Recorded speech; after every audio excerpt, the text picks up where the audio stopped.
Morning, everybody. Thanks for joining me as we take a look at your forecast. First look at your forecast for a snow and winter weather event that's going to come and impact our area Sunday night into Monday. That's January 16th into the 17th. And we're a little far out to give you a lot of details, but I did want to give you what we know so far, the potential impacts, and a little bit about why the storm is going to develop the way that it is. This will be a bit nerdy. If you're just here to see what are the impacts on the weather, you can kind of scroll towards the end of the video. If you want to see some of the details about that and nerd out a little bit with me, then stick around at the beginning of the video. Tomorrow I'll have a video out.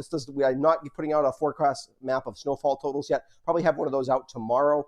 And I'll have certainly a video out about that. So if you're just interested in that kind of stuff, the forecast isn't locked in yet. So if you want the locked in forecast, you're going to have to wait because, quite frankly, we're just not there yet in terms of knowing for sure what's going to happen. So what's going on right now? Well, first of all, we do have a big coastal storm that's going to develop tomorrow into Saturday. But it is going to go way east of us. The only places in New England that will see any impact from that, maybe down East Maine and the Cape and the Islands, where they'll see a little bit of the outer fringes of the rain and potentially a little bit of snow there and some wind. But that storm will have some impact on us in that it will drive some cold air. It'll turn the winds to the north and make them quite gusty. And it will drive some of this very cold air that's in eastern Canada south across New England, northern New England particularly, tomorrow on Saturday. So we'll be very cold on Saturday and quite breezy as well, particularly Friday night into Saturday morning.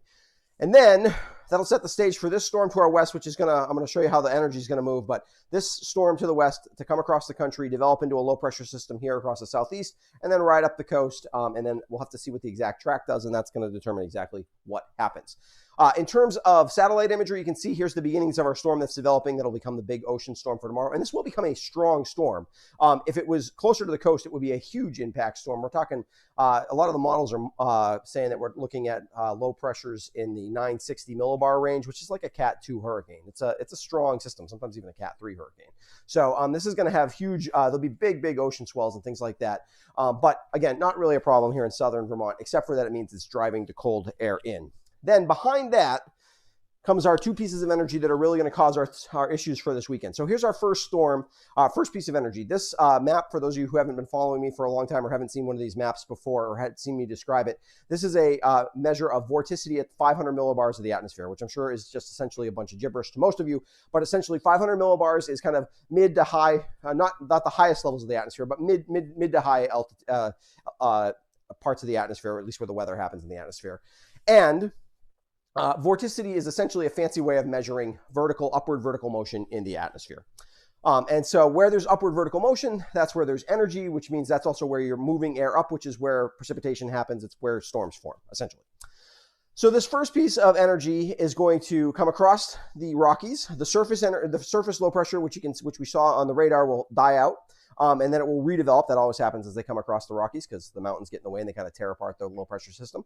But the system will redevelop with the upper level energy here across the southern plains of the United States. It will dig across the southeastern United States. It will pick up a lot of Gulf moisture. Then it's going to tap some Atlantic moisture as well. It will develop into a strong system. And actually, it'll probably be at its strongest right here in the mid-Atlantic area. Now, the next storm that's going to impact especially the track of the surface low by the time we get to Sunday into Monday for us, which is really what's important, is this area of low pressure. And there's actually several different swirls here south in kind of the Gulf of Alaska, south of the Aleutian Islands. This is still many miles and many hundreds of miles off the northwest coast. But what this storm is going to do, a piece of this energy is going to kind of break away and move through a relatively fast jet stream area of air up across northern British Columbia, and then it's going to sort of dive across Canada. It's going to come across the Canadian Rockies, redevelop a bit of a, there won't actually be much of a low pressure system with this. This piece of energy is weaker.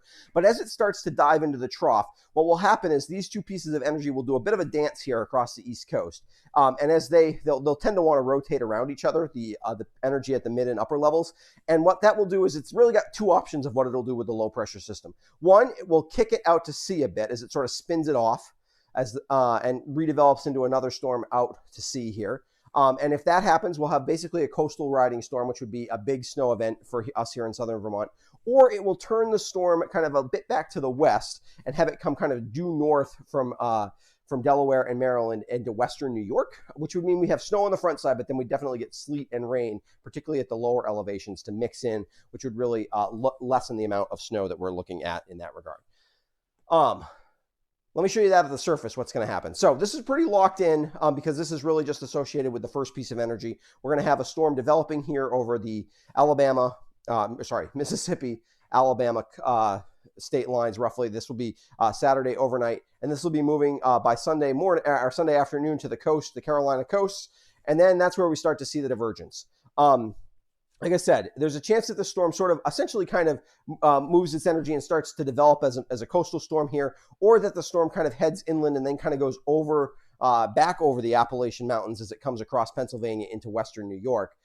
If it takes this track, either way, the storm will have kind of deepened to its strongest point kind of here and will be steady and actually slightly weakening as it heads in our direction, which is why under no circumstances is this going to be a massive 2 to 3 foot snowstorm. We're going to get, that's not, in order to have that happen, you have to have a storm kind of developing right near you, because that's where you get your incredible snowfall rates of 3, 4, 5 inches of snow an hour that can add up very quickly to more than a couple feet of snow.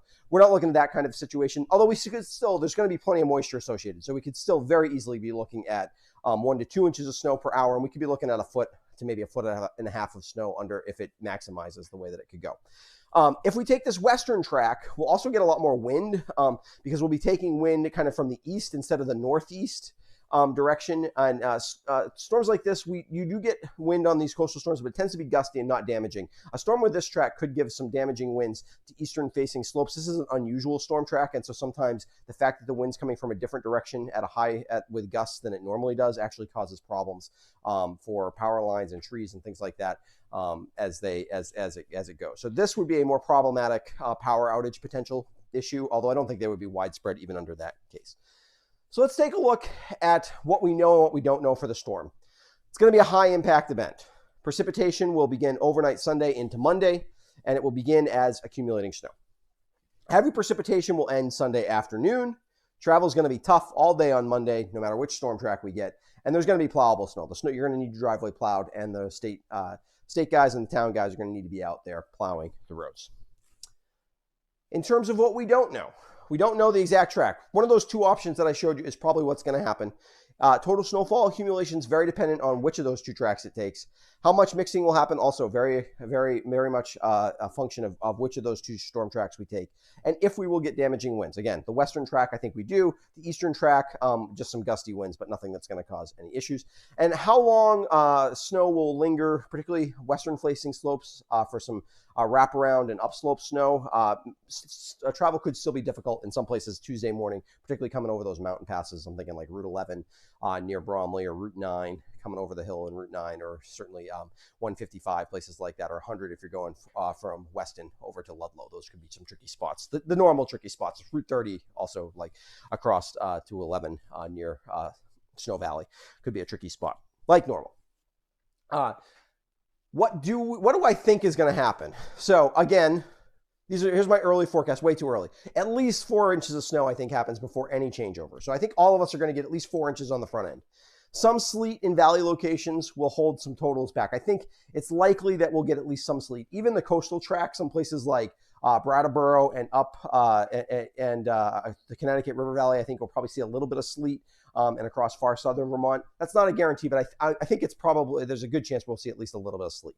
Bigger snow track is more likely. I do think the bigger snow track is more likely, which would bring almost all of us at least 8 inches of snow. So I think if you had to push me right now, I think we're all going to see probably 8 inches of snow or more out of the storm.